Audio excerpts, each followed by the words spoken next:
Chegamos ao último dia do ano litúrgico e hoje nós concluímos a leitura da profecia de Daniel.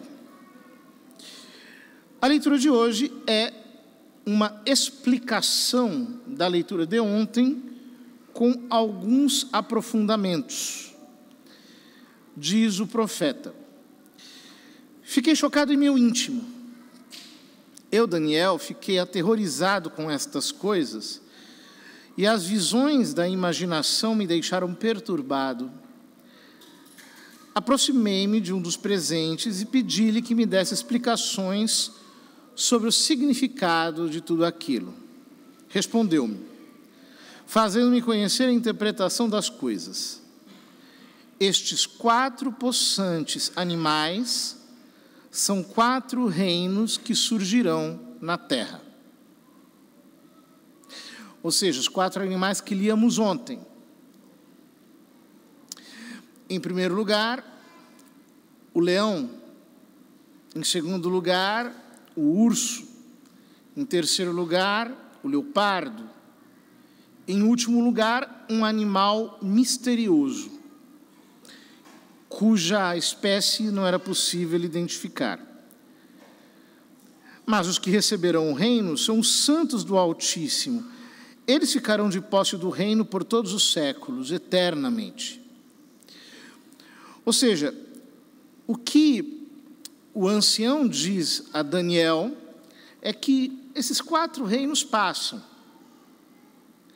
mas os santos do Altíssimo ficarão na posse do reino por todos os séculos, para sempre.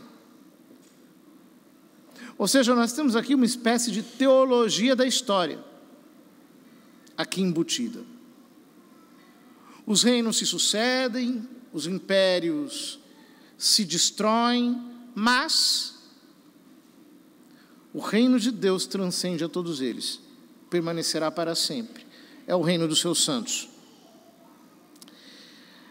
Continua o profeta. Depois, quis ser mais bem informado a respeito do 4º animal, que era bastante diferente dos outros, e o mais terrível de todos, com seus dentes de ferro e garras de bronze, sempre devorando e triturando e calcando aos pés o que restava. E ainda a respeito dos 10 chifres, e sobre o outro que nascera e fizera cair outros 3. Sobre o chifre que tinha olhos e boca, e que fazia ouvir uma fala forte, e era maior que os outros. Eu continuava a olhar, e eis que este chifre combatia contra os santos e vencia. Este versículo será citado no Apocalipse. No capítulo 13 do Apocalipse se diz que à besta será dado o poder de guerrear contra os santos e vencê-los. Mas já no Santo Evangelho, Nosso Senhor diz que se aqueles dias não fossem abreviados,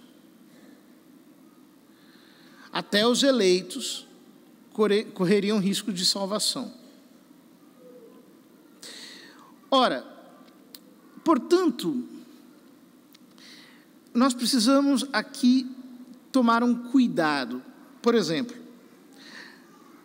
a interpretação fundamentalista considera que Daniel está falando já do anticristo do fim dos tempos. E não é assim. Por quê? Como diz São João na sua primeira epístola, há muitos anticristos ao longo da história. E o mesmo padrão de perseguição, de guerra contra os santos, de exuberância contra eles, também volta a acontecer ao longo da história. É quando o mal chega à hegemonia e adquire um poder totalitário. Portanto, nós temos que tomar cuidado, porque sempre tem alguém algum ditador, algum bandido que assume o poder se candidatando para a vaga do anticristo. E pessoas loucas que ficam fazendo apostas ao longo da história sem nunca acertarem. É preciso tomar muito cuidado com isso. Então, continua, daqui a pouco vai explicar sobre esse chifre pequeno, até que veio o ancião de muitos dias e fez justiça aos santos do Altíssimo. E chegou o tempo para os santos entrarem na posse do reino. Mais uma vez, agora é o profeta que fala. Vem chifre, vem rei, vem besta, vem tudo quanto é coisa, e tudo isso passa até que Deus faz justiça aos seus e os faz tomar posse do reino.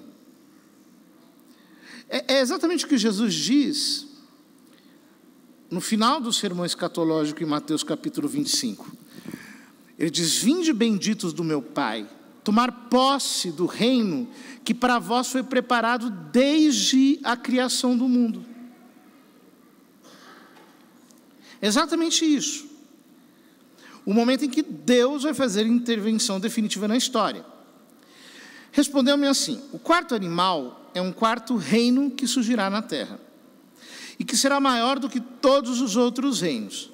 Há de devorar a terra inteira, espezinhá-la e esmagá-la. Bom, ele está falando do Império Romano. É o que o Império Romano faz. E nesse sentido, o livro do Apocalipse também se referirá ao Império Romano, quando, por exemplo, identificar em Nero, o ditador daqueles dias, um protótipo do anticristo. O famoso número da besta, né? 666, equivale à soma das letras do nome de Nero. Portanto, nós temos aqui um paralelismo, mas, ao mesmo tempo, está se falando de coisas diferentes, de fases diferentes, de momentos diferentes na história. Quanto aos 10 chifres do reino, serão 10 reis. Um outro surgirá depois deles, e este será mais poderoso do que os seus antecessores, e abaterá os 3 reis, e articulará insolências contra o Altíssimo, e perseguirá seus santos, e se julgará em condições. Bom, já chego aqui. Perseguirá os seus santos. Ou seja, ontem eu explicava, a propósito do chifre pequeno que derruba outros 3 chifres, que uma das possíveis interpretações é justamente que, chegando ao final da época da República Romana, um general chamado César Augusto derrubou os 3 cônsules, que eram os administradores do império. E assim ele assumiu o poder. É justamente durante o regime desses imperadores, já numa fase de decadência do Império Romano, que nós temos a perseguição à igreja nascente. Nós nunca podemos nos esquecer que Nosso Senhor foi morto pelo Império Romano, em acompliciamento com a elite dos judeus. Mas ele diz uma coisa interessante. Ele articulará insolências contra o Altíssimo, perseguirá seus santos, e se julgará em condições de mudar os tempos e a lei. Vejam como é interessante. A interpretação, por exemplo, que a Igreja Adventista faz desse versículo, é uma interpretação muito pitoresca, porque eles dão esse versículo como a prova de que o anticristo é o Papa. Como é que eles fazem isso? Eles pegam um pequeno chifre e diz que combatia contra os santos. Aí vão no Apocalipse, mostram que a mesma frase se repete acerca do anticristo. Ele perseguia os santos. Que ele é um rei que vai dominar a terra inteira, é o que acontece no período da expansão do cristianismo, depois do fim das perseguições romanas. Então, muda-se o calendário. Ou seja, a igreja passa a celebrar o domingo no lugar do sábado, e assim por diante. Isso é uma grande baboseira. Por quê? A igreja celebrava o domingo muito antes de qualquer mudança do calendário. Durante as perseguições romanas, houve cristãos que foram mortos justamente por guardarem o domingo, que era um dia de trabalho entre os pagãos.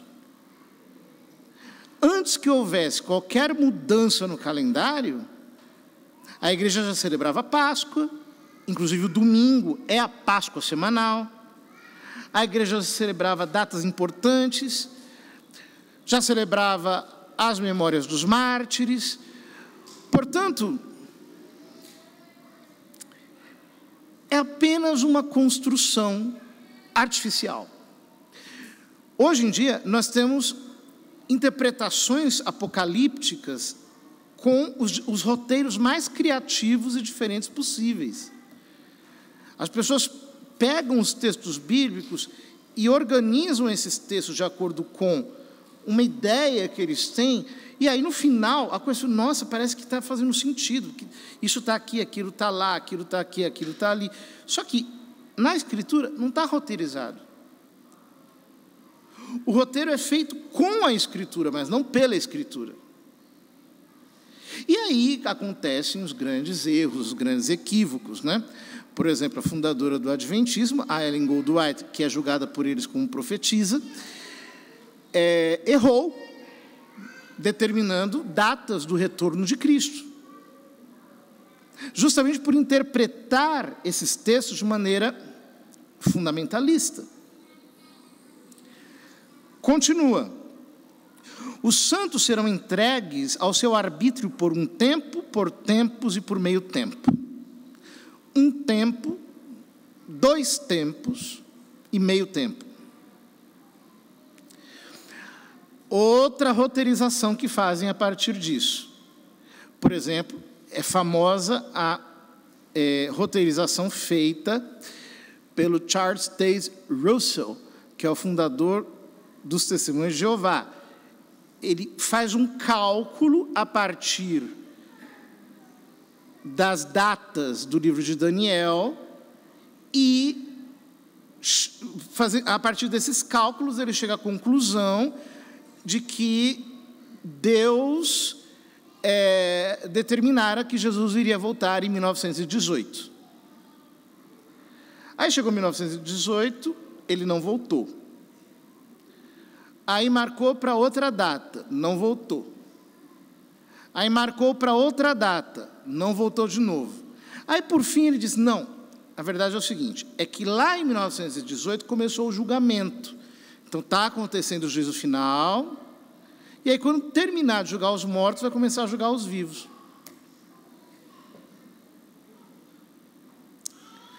Vocês vejam como tem pessoas que acreditam nisso. É uma leitura fundamentalista que está enxergando no texto aquilo que aqui não está. Veja, mudança de calendário. Durante o domínio seleucida, como líamos na semana passada, no livro dos Macabeus, no primeiro e segundo livro dos Macabeus, eles fizeram mudança do calendário. Mudanças de calendário aconteceram ao longo da história muitas vezes. Napoleão fez uma mudança de calendário. A semana napoleônica tinha 10 dias. Os meses de 30 dias eram totalmente matematizados. Ele mudou o nome dos meses. Fez uma confusão. Depois voltou tudo ao normal. Portanto, nós temos que tomar muito cuidado.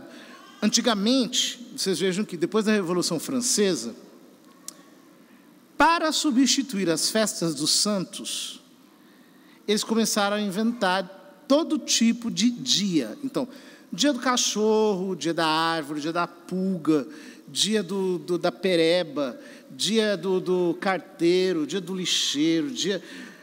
Todo neste mundo tem dia. Dia da porta, dia do banco, dia do chão, dia... Tudo tem dia. Mas justamente com uma forma de acabar com o calendário católico. Portanto, o que significa isso? Ao seu arbítrio, os santos serão entregues por um tempo, por 2 tempos e por um meio tempo. Significa que esse tempo é limitado. 2 tempos, 1 tempo, meio tempo. Vai acabar. Tudo isso é transitório. Tudo isso passa. É tão simples. E as pessoas criam teorias para tirar matemática daqui. Até o Isaac Newton caiu nessa. Isaac Newton leu o livro do Apocalipse fazendo uma matemática e marcou a data do retorno de Jesus. Segundo ele, será aí para frente, não sei quando. Isso aqui não é para isso. Tem um significado teológico. O tribunal se estabelecerá e ao chifre será tirado o poder até ser destruído e desaparecer para sempre.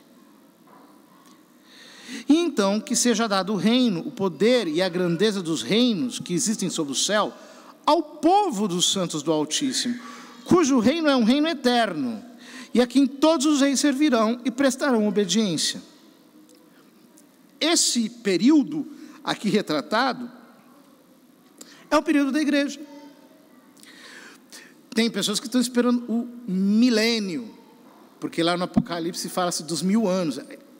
Traduz a interpretação fundamentalista. Então imagina, olha, vai chegar um milênio aqui na Terra, em que Deus vai reinar, Jesus vai descer, etc.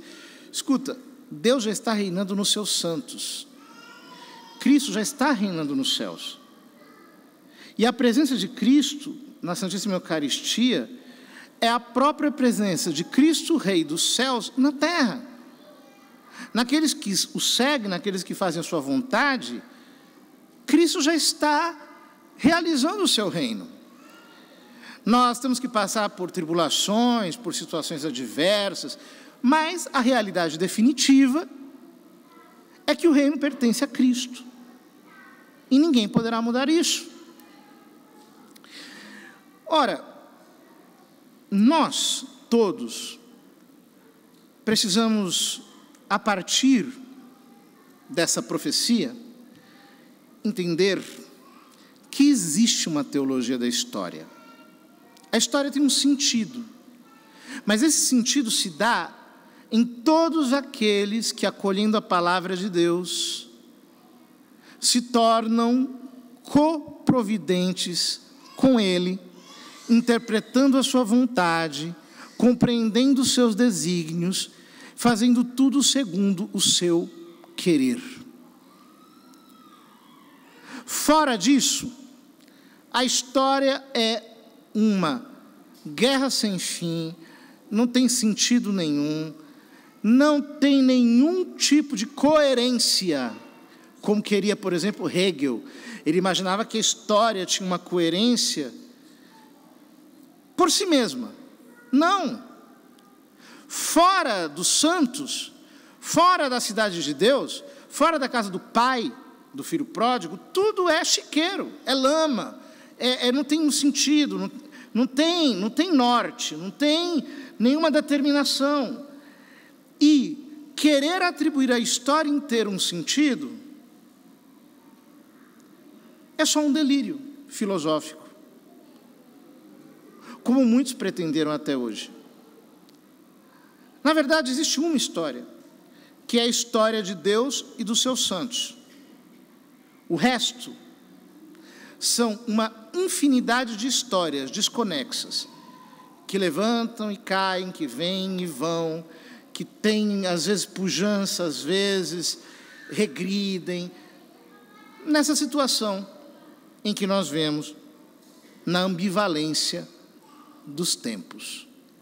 Que o Senhor nos ajude a nos conservarmos cada vez mais em sintonia com o Senhor, e assim continuaremos escrevendo a história do Cordeiro até que ele venha e estabeleça o reino definitivo.